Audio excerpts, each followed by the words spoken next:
So hi everyone, it's your girl aka Lola Spice, and we're back today on speaking about the whole journey as a migrant living overseas. Now, based on popular demand, I'm gonna do this topic today about how a migrant chooses where he or she lives, right? Especially when you have children, like how I went about selecting where I live, the type of school, the neighborhoods, and distance, proximity of school and home to my workplace, all of that, okay?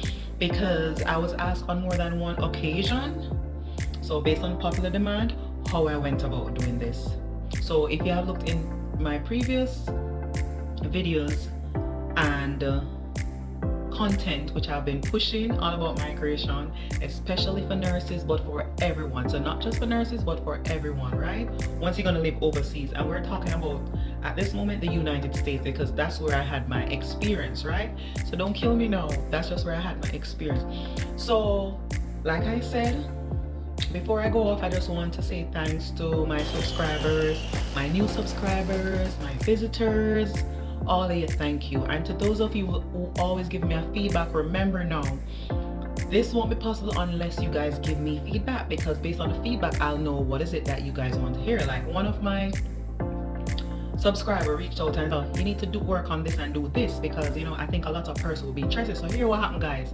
If that's the case, guess what? You have to like, share, and subscribe. That's how we're gonna get the word out there, because she's like, a lot of people want this information now because it's needed, you know what I mean? And I totally agree, because if I'd known like some of these little things when I just came, I think it would make life so much easier. And today we're gonna talk about living, right? Some of the little things, the pros and the cons. Coming up soon, I have a visitor, yeah, and he's gonna share his experience, but it will come in another segment, okay? So today, like I said, no. So one of the things when I was looking for community where I want to live is that I paid attention to a community where the schools were good, right? So students or your child, how they do it here is that your child is going to attend, chances are, unless you pay for private school and want your child to go to private school, chartered school, those are some different, like private, chartered, a lot of we know about private school, chartered, right? As well as there's another one, I don't remember it right now. So unless you want a kid to go to those, then that's different. But once it's public school, which I chose because coming from where I was, my kid used to attend private, but I was like, I'm not going to the US to pay for a private school because it can be very pricey. And if you're not careful, you can end up paying for grades. Like your kid may go to a private school and it doesn't really make much difference, because if you're not careful, the curriculum that the government install and provide that all students should know, the private school may not even offer it or miss some, and then when they're ready for college, you realize some things are missing or absent. And this is back which I've heard from people. You have to be very careful and some private schools are excellent, so not knocking them, but some situations you have to be very careful and mind. So with all of that, I was like, I'm not gonna do that, you understand? But you have some great private schools out there, don't get me wrong now. So anyhow, moving along, so like I said, how you choose community. So for me, like I said, what I did, I paid attention to school in the area, right? And one of the big thing is, it's like a taboo, many persons may not want to hear, but I chose a community because from long ago I always heard, wherever too much of us are, it's never a good thing. Wherever too many minority groups are or live, it's never a good thing. The schools are usually okay, but you find out that the government and the system invest less. So less support, less resources are usually in those type of sectors. So I may not want to say it, but I'm giving you the scoop, right? Because I'm trying to set you all up for success. So when you migrate, you have an idea of what you're up against, right? I was fortunate to get some of those little tips, so I'm just sharing. So like I said, wherever you find a lot of us, it's not usually the best. You can normally find nicer neighborhoods, because wherever a lot of us are, Jamaicans or Caribbeans or other minority groups, it's always something going on, some crap. Except for in some states like New York, that's a big melting pot, so you can't really say the same, but it's not too far. But like Florida, if you have an area where too much of us are, you don't want to go there, because chances are the school is going to reflect the area. And like I said, if it's an area where too much of us are, what's going to happen? And it's a fact. Some of you may want to come at me, but you know it's true. A lot of us, we don't talk about it a lot, but oftentimes you're better off going in neighborhoods where you have a good mixture of other groups. Because since every one of us here in the US are migrants, the Europeans are migrants, right? The Europeans are migrants too. But if you go in community where you have, say, a good mix, not just where you go as a spin and turn here Jamaican, or a spin and turn here Caribbean, or a spin and turn here. Most time here in the US, it does not necessarily reflect prosperity on a wide base. I'm not saying nothing prosperous not happening there, but here the system normally recognize areas like those as low achiever, underachieved areas. Now don't shoot the messenger. I'm just telling you what I learned. If you know something different and you think different of it, let me know, drop a comment below, right? And share your opinion and we can discuss it. So like I said, I paid attention to the area and the dynamic, how diverse it was. The more diverse your community is that you're gonna choose, the better schools are usually there. More support, more investment, more money. Because what happened is that these areas tend to have more working class people that pay their taxes, and the taxes is what go towards the school.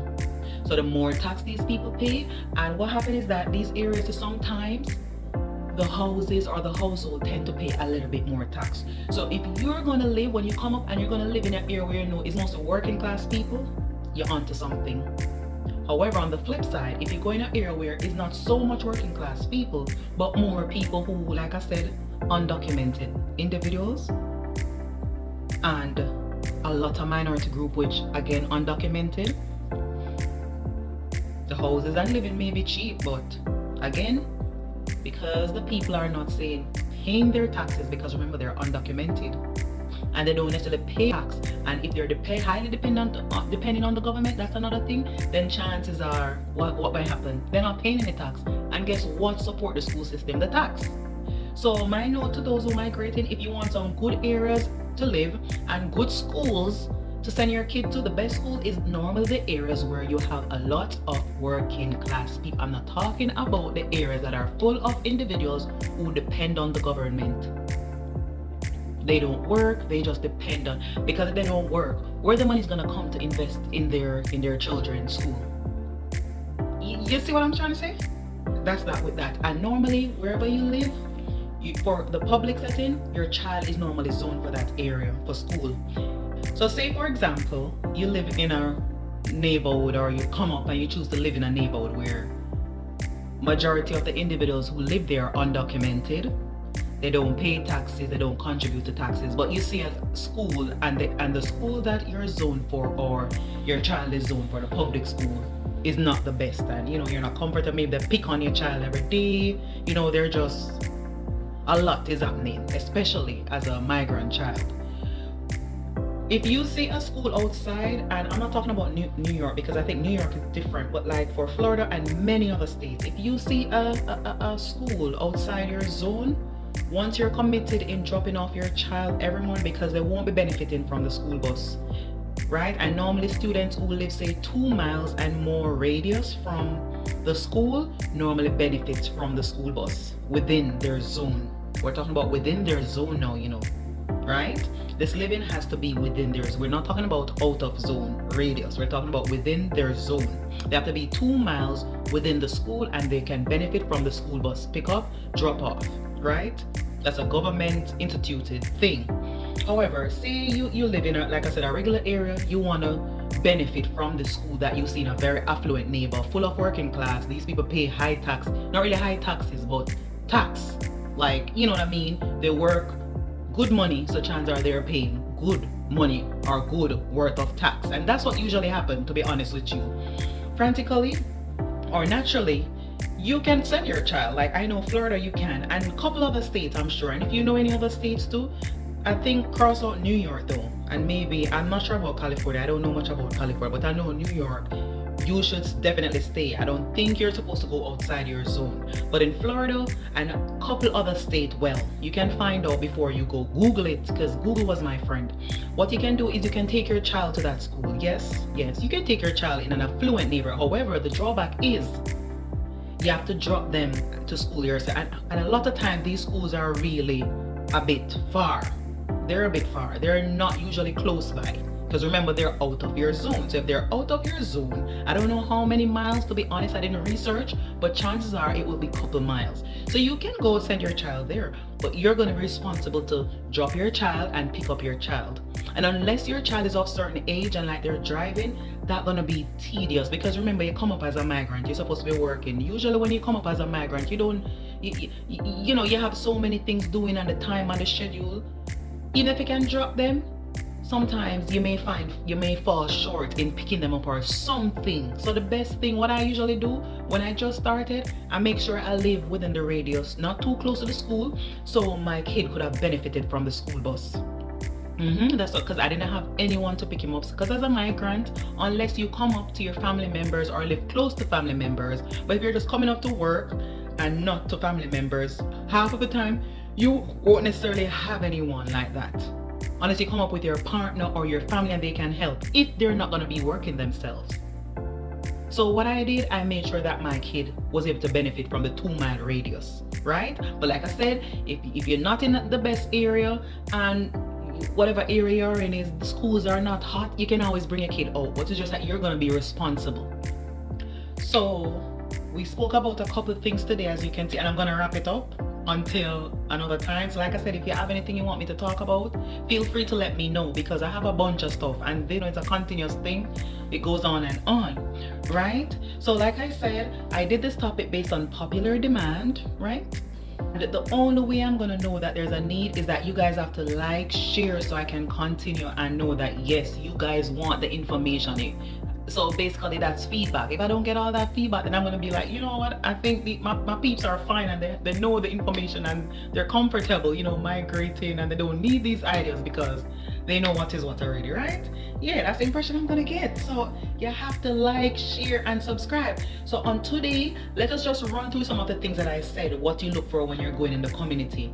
And before I even run through, let me just drop this last bit of people. Also, I depended highly on Google and the terms and the type of school, but like I said, I told you already how you know the best type of school, the area, how affluent the area is, working class, you know, the levels of working class. Once you see all of that, chances are they're going to invest in their school within their zone.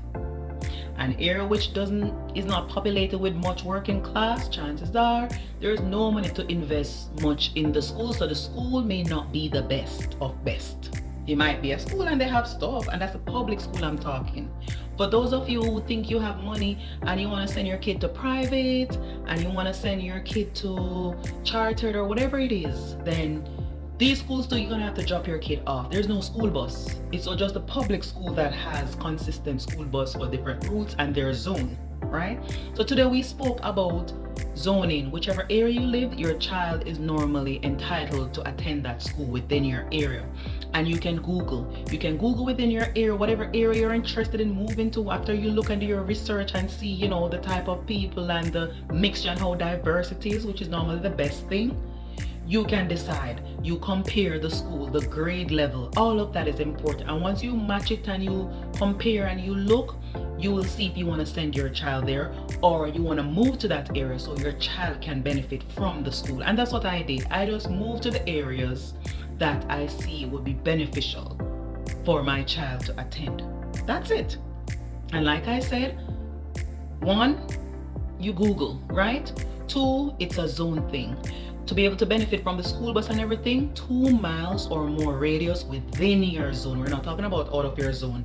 If you see a school outside of your zone, because for some reason you do not care to send your child to the school that you're in within, you're free to drop your child off to that school outside of their zone or your zone and pick them back up after school, whatever way you want to do it. Now, as a migrant, that can be hard. Worse if it's you only. If you have a partner or whatever is the case, family, friends, for some, you know, lucky reason you have all of that support, then that might just work for you. Like, it's up to you. And like I said, another thing I spoke about for is that the areas where too much of us are, unfortunately, sometimes those are not necessarily the best areas. Some may not want to say it, and they may say, she don't know what she's talking. I kid you not, I'm not lying, it's the truth. Wherever too much of us are, it comes with trouble and problem, and that's just the truth. Wherever too much minority, because minority is usually a small group, I don't want to go in too deep into that, but wherever that is, and undocumented individuals and citizens, normally those are not the best areas. You want to go to areas which are well mixed and well diverse. So I don't want to carry on too long, but remember, you have to like, share, and subscribe so I can continue to inform you. Okay? So for those who are always stopping by, thanks for liking, thanks for sharing. And on my next video, I'm going to talk about part 2. So stay tuned. Don't go too far. Like, subscribe, and let us talk. And with everything that I said today, if you have something different and you believe in something different and you think, you know what, Norda missed this point and this should be added, feel free to drop it below. So thanks for stopping by, and peace. See you soon, okay?